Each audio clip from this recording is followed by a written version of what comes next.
नवरात्रीच्या आजच्या 6व्या दिवशी आपण संत कान्होपात्रा यांच्याबद्दल बोलणार आहोत। इतर सगळ्या विठ्ठल भक्त संत स्त्रियांपेक्षा संत कान्होपात्रा यांचं जीवन पूर्णतः भिन्न होतं। श्यामा नावाच्या अतिशय धनवान रूपसंपन्न गणिकेच्या पोटी कान्होपात्रांचा जन्म झाला।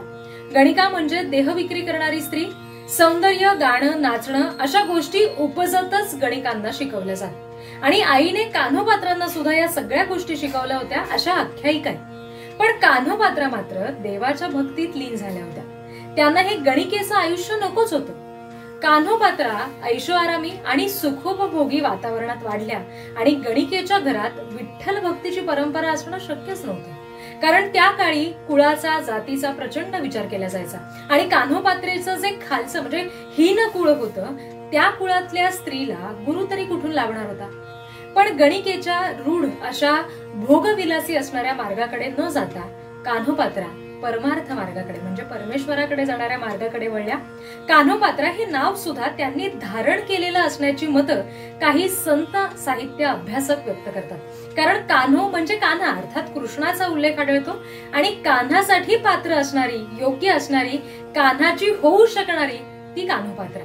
त्यामुळे निस्सीम कृष्ण भक्ती करताना कान्होपात्रांनी हे नाव धारण केलं असावं असा संदर्भ अनेक ठिकाणी दिला जातो।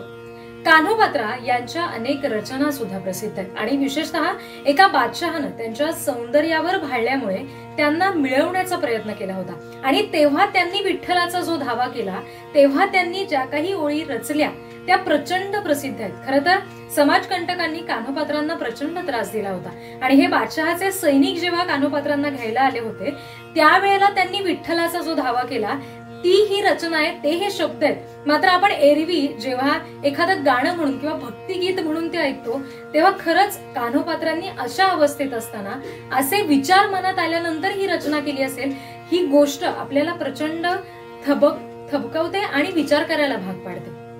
कान्होपात्रा तेव्हा असं म्हणतात, नको देवराया अंत आता पाहू, प्राण हा सर्वथा फुटोप आहे।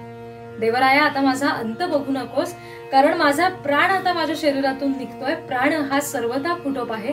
आता माझ्यावर मरण्याची वेळ आली आहे, कारण हे बादशहाचे सैनिक मला इथून घेऊन जायला आले। हरणीचे पाडस व्याघ्र धरी येले, मज लागी जाहले तैसे देवा। एखाद्या हरणीचं पाडस, छोटं पिल्लू वाघानं पकडावं त्याच्या जबड्यात, तसं काहीतरी मला आता वाटतंय, कारण इतकी वाईट अवस्था, भीषण अवस्था सध्या माझ्यावर ओढवली। तुझं विण ठाव न दिसे त्रिभुवनी, तुझ्याशिवाय मला आता कुठलाच आसरा या संपूर्ण त्रिभुवनात, संपूर्ण विश्वात दिसत नाहीये। धावे हो जननी विठाबाई।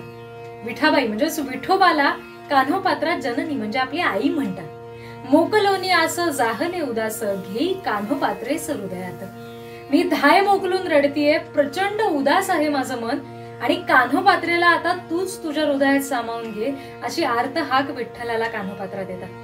गणिकेच्या पोटी जन्म होऊन सुद्धा म्हणजे त्या काळी हीन दर्जाचे समजल्या जाणाऱ्या कुळात जन्म होऊन सुद्धा कान्होपात्रा आपल्या विठ्ठल भक्तीमुळे आणि आपली जी काही संतवाणी त्यांची आहे, ज्या काही रचना त्यांनी केल्या त्यामुळे या संतपदापर्यंत पोहोचलेल्या आहेत।